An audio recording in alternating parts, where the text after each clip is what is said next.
My honest opinion about Kratom. Guys, my name is Eric. I go by the Mr. Impulsive on a lot of social media. I also go by Eric on a lot of social media. I wanted to give my honest opinion on Kratom because I think it's one of the hardest things to truly give a honest opinion because it is an addictive substance. It does have withdrawals, but it does also help people. If you're new to the channel, hit the like and subscribe button. So when it comes to Kratom, I've done green, white, and red Kratom. I did this for the main reason SSRIs didn't really work well for me, antidepressants, and I was struggling a lot with depression. This is back in the summer of 2020. I did this with the help of a psychiatrist and psychologist. I talked to him about it, told him that, hey, this isn't working. This is also why a lot of people will use Kratoms, because it does have, mental health sides to it. Maybe you don't have insurance. Maybe it comes down to pain management and you're not able to get anything to help really manage your pain. So this is a solution for it. I know that it helps people. And so I know that there are positive stories when it does come to Kratom. So I'm just sharing again now from my experience on it and what I've also experienced helping people when it comes to getting sober. White Kratom, it helped with my mental health. It helped me feel pretty good. My drops, like on my ADHD meds, weren't quite as bad. It made me kind of lethargic, where I just didn't really want to do a whole lot. I felt good, just wasn't really motivated. Didn't give me the effects that I was actually hoping it was going to give me. I took it for 30 days, and I almost didn't even make it the full 30 days because it just, I felt good, but it wasn't adding in any added benefit, really. I maybe felt a little bit happier, but also because I didn't really want to do a whole lot, it kind of sucked out some of my energy. I wasn't as productive. And so I kind of struggled with that. I'm like, why am I taking this? I did it the 30 days and I quit. Didn't go through really many withdrawals. I wasn't taking high dosages of these, by the way. I know people out there that are taking massive amounts of just spoonfuls of this crap and spinning. I was not. I was taking capsules, all right? I was taking 4 capsules. I want to say it was a couple grams in the morning, a couple grams in the afternoon. That was it. I mirrored it with my medication. White Kratom, to me, I didn't really go through any withdrawals. I didn't notice much with it. And my opinion on it was that it really didn't do a whole lot. It almost was like a waste of money. If I was looking for an effect, that was not the way for me to go. And I was happy I had no withdrawals from it because that was the worry of it. So next I went to green Kratom. And green Kratom, it actually gave me more energy, made me feel a little bit more energetic, a little bit more happy. I could tell happiness with it. I could tell happy. I was wearing a smile a little bit more than normal. I wasn't as negative. I was a lot more positive outlook on everything. Was working out 5 days a week. I was walking 7 days a week, so very active. Body wasn't hurting very much. And I didn't mind it at all. I felt good on it. I was like, wow, this works. I could tell definitely a difference of taking white Kratom to not taking anything at all. Green Kratom and not taking anything at all. So I was like, wow, this does have an effect on it. And again, this is where I think I started to really see the mental side of it. Oh, okay, well, wow, this can help, with depression. I can see how this can help with pain. So I definitely see the positives to this. This is awesome. 30 days of it went by, and just like with the others, I had the thing of, okay, I'm gonna stop now. And I stopped. And when I stopped, it wasn't that day I felt anything. The next day though, I did feel my body some, man. It just hurt, body ached, just a little restless. I had a little bit of trouble sleeping, and it didn't last very long. It lasted only a couple days. Again, not taking high doses. So if you do double this up, yes, you're going to go through more withdrawals on it. Plus, there's different types and everything else. It wasn't enough to scare me. It was enough to go, okay, I'm glad I didn't have worse withdrawals than this, because it did kind of suck. It almost was like the withdrawals and the benefits were hand in hand almost. And then it was red Kratom. And red Kratom, I thought, was seriously the cure-all. I thought red Kratom was amazing. I still think it's amazing in some ways. Yes, it does make you feel good. It makes you happy. It brings out a lot of happiness. It makes you feel great. You're going to laugh a lot. You're shrugging off more. It does make you feel good. You don't feel your body as much. Your recovery time, if you're working out, is better.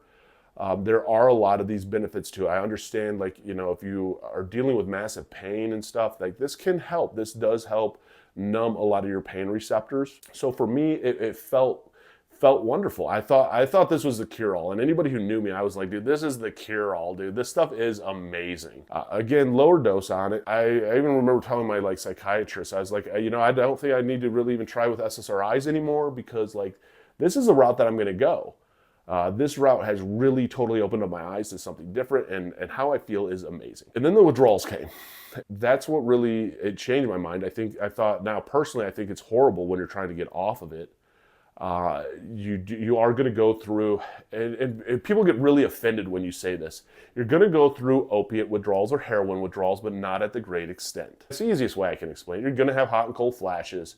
You're going to have the sweats. You're going to have the insomnia. You're going to have the constipation.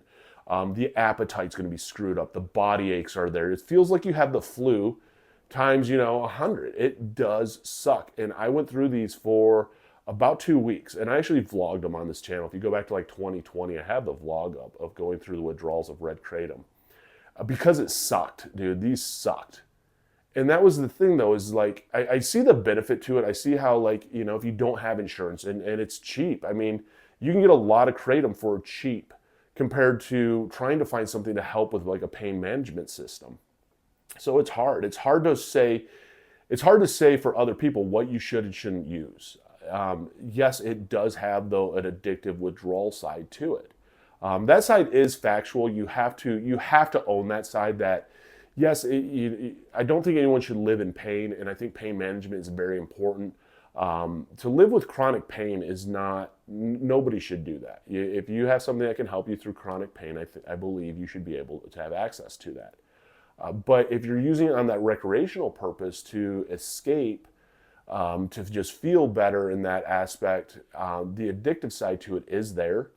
The withdrawal side is there. I know a lot of people who have struggled with kratom withdrawal. So to say that there's not a withdrawal is false. There is enough information out there that it is painful. It is a substance that I don't believe they should sell at gas stations. Even though it's like nicotine and tobacco, like you have to be over 18 in a lot of places to buy it. A couple states it is actually illegal, and it is classified the same as heroin. But it does have the benefit though to it, where it helps in a cheap way people with pain management. So where do you find that balance at? And I don't know. I can tell for me that yes, some of the strains out there definitely helped a lot with my mental health. It helped with my mood. It helped with my energy. It helped with my body. It helped. But does the withdrawals offset that? And for me, yes. I have to honestly say yes. Because if I would have did more, the withdrawal would have been worse. And I could see how you could easily relapse on it. When I look at a lot of my friends that I have that are opiate addicts or have been addicted to opiates, a lot of them have turned to kratom to try and use it as like a MAT program to get off of opiates, only to relapse usually back onto opiates and be even worse. So I haven't seen a benefits of people actually fully staying off opiates or heroin typically. I have heard some success stories, but the relapse stories that I have heard, and in my experience, have been greater than the success stories. I think if you're going to do a MAT program, you're better off with like Suboxone. I understand, ultimately, I think cold turkey is the way to go. It sucks. It's painful. It's a nightmare. It's a lot of mental.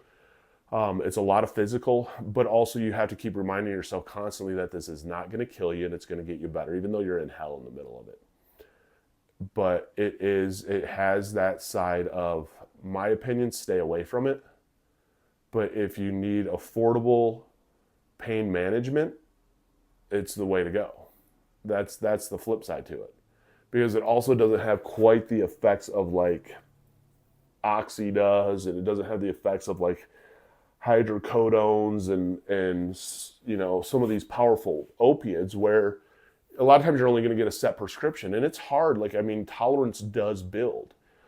Next thing you know, it does get you to the point that you're probably buying black market pills, which can have fentanyl in it. There's a lot more dangers, I think, going the opiate route than going the kratom route when it comes to pain management. And this is just, again, my non-professional opinion. I hit the like and subscribe button. Comment your experiences down below, because that's ultimately, I think, what it comes down to is like your experiences of what you experience with stuff.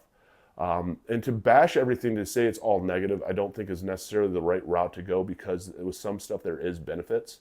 And a good example is, look at marijuana and weed. You know, that used to be just horrid stuff, and it's amazing how it's portrayed. But in reality, when you look at the facts of it, it's actually all not that bad. In the grand scheme of things, it's not that bad. And for some people, it actually helps with their anxiety, or it helps with sleep, or whatever it might be. And let's face it, I think, in my opinion, I'll do a video on it. I think like weed is a lot better than stuff like Lunesta, and some of these powerful sleep aids they have that, you know, Ambien, that people are Ambien zombies out there driving when they're completely blacked out, versus somebody who smokes a couple hits off the pen and just passes out and goes to sleep. So I think there's a huge difference in it, where the same kind of comes into kratom and opiates for me personally. But again, you know, you're prescribed opiates because of pain management. Pain management is different for everybody. So this is my experience with it. I hope that maybe it helps somebody. Maybe it helps to answer some questions. My overall thing though is I wouldn't risk it if you didn't need it. That's my ultimate go-to. And hopefully that helps somebody make a decision.